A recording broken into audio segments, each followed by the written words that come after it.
Գարի պատասխան այսօր դատարանը ստացվել փաստաբան Հովհաննես Հարությունյանի դրությունը հարձակված դատարանին, համաձայն որի վերջինս հայտնել է, որ լինելով համբաստային շահի պաշտպան, տեղեկացել է, որ նրա հետ կնքված պայմանագիրը փոխադարձ համաձայնության խզվել է, հետևաբար չի կարող մասնակցել դատական նիստերին։ Այդ մասին հայտնել է, որ Բաղդասարյանը իր խոսքահոտը կայքարի դատական նիստում, համբաստանյալ Արման Բաղդասարյանը խոսքում, որ կանգնել իր մոտեցել հետևաբար։ Նշված դիմումը, որը հրապարակվեց դատարանում, դուք անձնեք դրեք, դա ձեր կամքն է, դուք կամավոր եք անգամ հրաժարվել ձեր պաշտպանից։ Իսկ համապատասխան համաձայնություն փաստաբան Գևորգյանի հետ ձեր բերվել է ձեր պաշտպանությունը ստանձնելու ուղղությամբ։ Ցանկանում եք, որ ձեր շահի պաշտպանություն իրականացնի փաստաբան Գևորգյանը։ Շնորհակալություն ստեղ։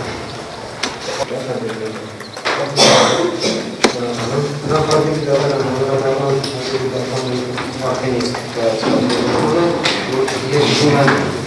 որոնն են ճանաչում և դիտեմ, որ ես միշտ հայտարարում եմ այն, ինչը իրականությունն է և երբեք չեմ խեղաթյուրի որևէ փաստական պատճառ։ Միանշանակ հայտարարում եմ, որ ամսի 10-ին,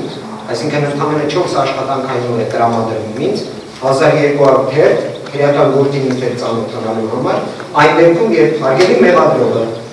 իր կարծիքը հայտնելու ժամանակ նշեց, խնդրում եմ հաշվի առնել սույն քրեական գործի առաջնահերթությունը, կարևորությունը,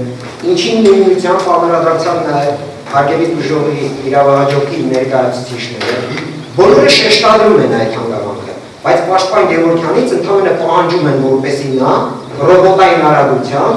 ընդամենը ձևական բնույթ կրելով ամսի 10-ին գա ներկայանա դատական նիստին և ասի, որ ես Արման Բաղդասարյանի շահերը պաշտպանելու համար որպես փաստաբան, որպես պրոֆեսիոնալ պատրաստ եմ։ Հայաստանում չկա այդպիսի փաստաբան կամ իրավաբան, որ ընդամենը 4 օրում սույն կարևորության քրեական գործի նյութերը կկարողանա տիրապետել և դատարանում հանդես գալ պատշաճ կարգով։